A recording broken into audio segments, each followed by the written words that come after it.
بسم اللہ الرحمن الرحیم، السلام علیکم۔ اچھا جی، اب ہم ڈسکس کر رہے ہیں کہ گورنمنٹ ریونیو جو ہے یہ کیسے کلیکٹ کرے گی ان اسلامک سسٹم۔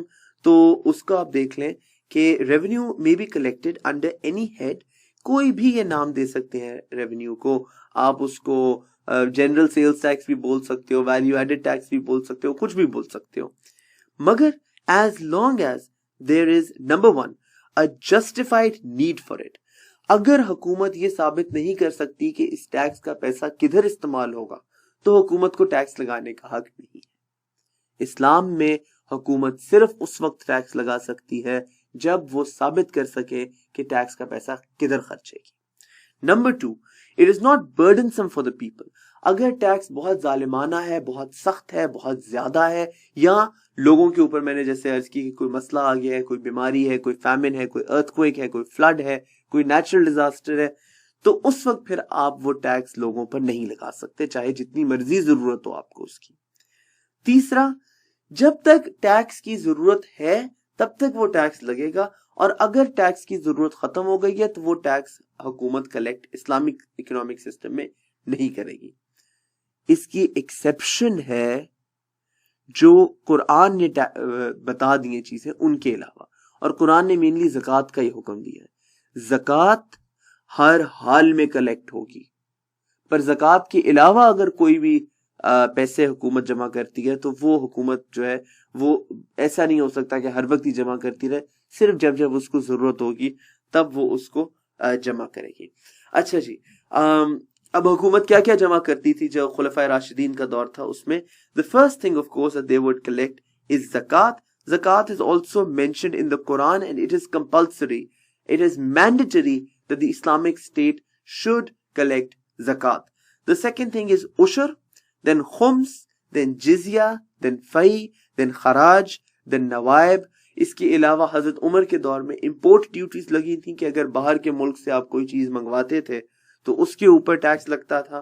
اس کے بعد لائسنس انکم، اگر کوئی چیز ہے جس کا آپ کو اجازت لینے کے لیے حکومت سے اجازت لینی پڑتی ہے تو وہ اجازت نامہ لینے کے لیے آپ کو پیسے دینے پڑتے تھے۔ آج بھی ہم دیکھتے ہیں کہ اگر یہ جن لوگوں نے بندوقیں رکھی ہوتی ہیں وہ آرمز لائسنس جو ہے وہ لیتے ہیں حکومت سے، حکومت کو پیسے دیتے ہیں اور ان کو لائسنس ملتا ہے۔ اسی طرح جتنے لوگ ڈرائیونگ کرتے ہیں وہ ڈرائیورز لائسنس خریدتے ہیں، حکومت کو پیسے دیتے ہیں تو پھر ان کو وہ لائسنس ملتا ہے۔ تو وہ جو انکم لائسنس دینے سے جمع ہوتی ہے وہ ایک طرح کا ٹیکس ہے جو اسلام میں الاؤڈ ہے۔ اس کے علاوہ اگر دشمن کی کوئی پراپرٹی وغیرہ آپ کے قبضے میں آ گئی اور وہ آپ نے رینٹ پہ دے دی ہے، یا اگر کوئی دشمنوں کا باغ تھا، کوئی کافروں کا باغ تھا جو مسلمانوں نے اس پہ قبضہ کر لیا، تو اس باغ سے جو پھل وغیرہ آئے گا اس کے اوپر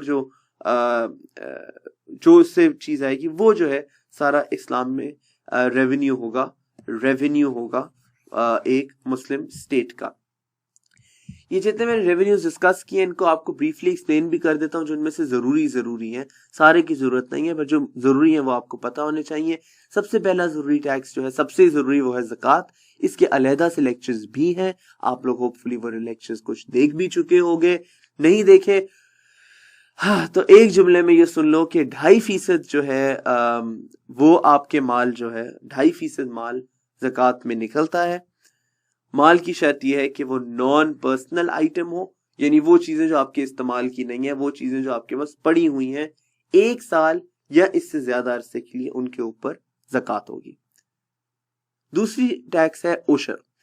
عشر جو ہے یہ لکھتے بھی عربی میں عین سے ہیں، عین شین رے، عشرہ جو ہے وہ بھی ہم کہتے ہیں، عاشورہ بھی بولتے ہیں محرم کی 10 تاریخ کو، تو عشر کا مطلب ہوتا ہے 10۔ عشر کا مطلب ہے 10واں حصہ، 1/10۔ یہ ہوتا ہے ایگریکلچر پروڈیوس پہ۔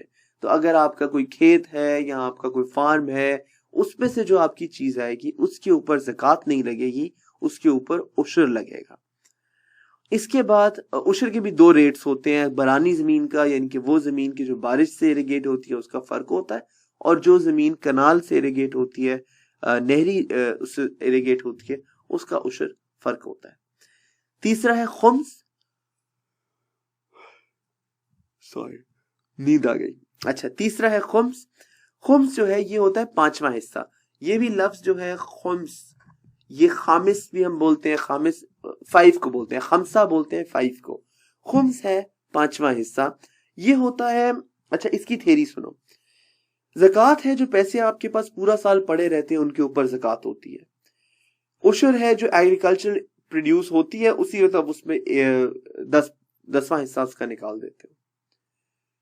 خمس لگتا ہے اگر کوئی بہت سارا پیسہ ہے جو آپ کو ایک دم سے مل گیا مگر وہ آپ کو ہر سال نہیں ملنا, بس ایک دم سے ملا ہے اور جب استعمال ہو گیا تو ختم ہو جائے گا, تو اس کے اوپر خمس لگتا ہے. خمس یعنی کہ 1/5 یعنی کہ 20% جو ہے اس کا وہ آپ حکومت کو دیتے ہو. اس کی لاجک یہ ہے کہ اب اگر اگلے سال آپ کے پاس وہ چیز ہوگی ہی نہیں تو پھر آپ اس کے اوپر ٹیکس کیسے دو گے؟ تو اگر آپ ایک سال صرف 2.5% دیتے ہو اتنی بڑی چیز کے اوپر تو پھر وہ اچھی بات نہیں ہے کہ آپ ڈھیر سارا پیسہ کمایا, وہ 2.5% اس میں دے دیا, باقی سارا کا سارا آپ نے اڑا دیا.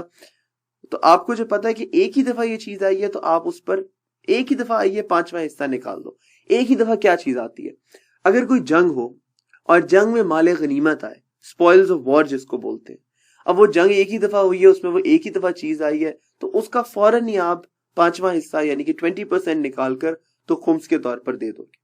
پھر اگر آپ ڈگنگ کر رہے ہو اور آپ کو ایک مائن مل جاتی ہے یا آپ کو ایک ٹریجر مل جاتا ہے, اب وہ ٹریجر آپ کو صرف ایک دفعہ ملا ہے زندگی میں نا, ہوپ فلی, تو اللہ کرے اور دفعہ بھی ملے, پر ایک دفعہ آپ کو ایک ٹریجر مل گیا, اسی وقت آپ نے اس ٹریجر کا 20واں حصہ 5واں حصہ نکال کے یعنی کہ 20% نکال کر خمس کے طور پہ حکومت کو دے دیا, باقی آپ رکھ لو گے. تو جو بھی چیز آپ کو بلک میں ملے اس کے اوپر خمس ہوتا ہے. یہ جو 3 ہیں ریونیو سورسز, یہ ہیں مسلمانوں کے لیے, مسلم, یہ 3 مسلمانوں کے لیے. اگلے جو 3 میں نے لکھے ہوئے ہیں یہ ہیں غیر مسلم کے لیے. ٹھیک ہے, اس میں سے پہلا ہے جزیہ. جزیہ ہوتا ہے زکوٰۃ کی جگہ پر. کیونکہ غیر مسلم زکوٰۃ نہیں دیتے اس لیے اب زکوٰۃ کی جگہ کچھ تو ان سے لینا ہے. اس ٹیکس کو جو زکوٰۃ کی جگہ غیر مسلموں سے لیا جاتا ہے اس کو بولتے ہیں جزیہ. وہ غیر مسلم جو ایک اسلامی حکومت کے شہری ہوتے ہیں, ایک مسلمان ملک میں رہتے ہیں پر غیر مسلم ہوتے ہیں, خلفائے راشدین کے دور میں ان کو کہا جاتا تھا ذمی. تو یہ جو ذمی تھے ان سے جزیہ لیا جاتا تھا as a compensation tax for 2 things. Number 1, they were not paying zakat, so they would pay jizya instead of zakat.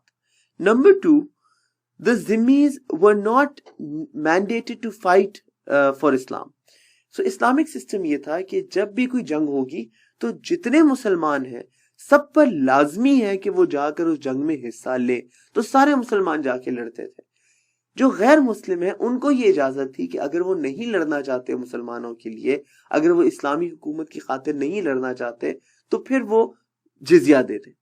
اور جو غیر مسلم جو ذمی مسلمانوں کی فوج میں حصہ لیتا تھا اور مسلمانوں کی طرف سے دشمنوں سے لڑتا تھا اس کو جزیہ معاف ہو جاتا تھا, وہ پھر مسلمانوں کے ساتھ ہی اس کا اکنامک سسٹم جو ہے وہ دیکھا جاتا تھا. So this was in lieu of zakat and military service.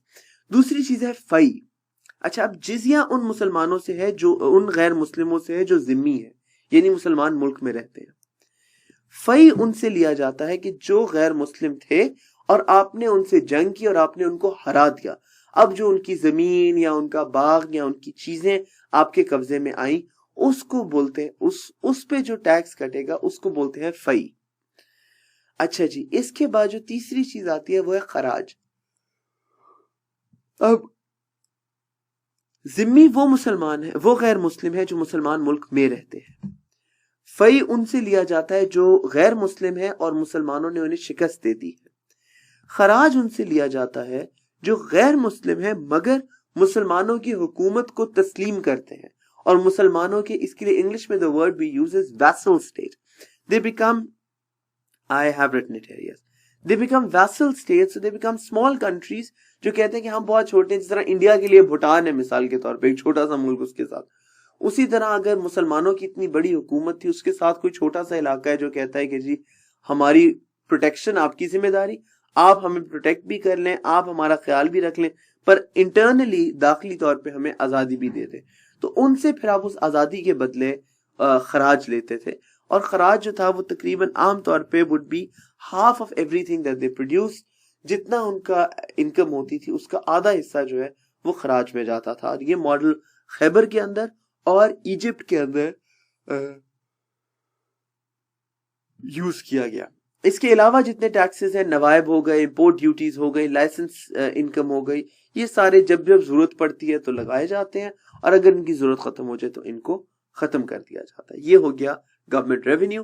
اب آپ کو پتا چل گیا کہ پبلک سیکٹر میں اسلام میں گورنمنٹ کو ریونیو لینے کے کیا کیا طریقے بتائے گئے ہیں، اور گورنمنٹ کو خرچہ کرنے کے لیے کیا کیا حکم دیا گیا ہے۔ اگلی کلاس میں